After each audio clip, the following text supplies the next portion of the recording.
Hi and welcome to another Tips from the Hips. Those of you who saw the recent workstation video would have seen how the end grain at the top of the leg lies flush with the top of the desktop. Well, here's how I used a router to flush a similar situation at the back of the workstation. So I added this end grain block onto the worktop, and as you can hear and see, there's a step up between the worktop and the block, so it just needs to be taken down a bit. Now I've clamped on this board which has a consistent thickness. As you can see, it's just higher than the step up, and it'll just support my router.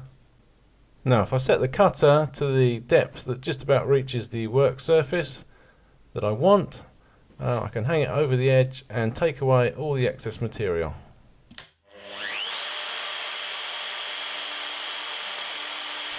Why not show some love by joining the others who support me on Patreon? Now this is great for widths up to about an inch, but after that the router can tend to tip a little bit, so it's just worth resetting the board a little bit closer.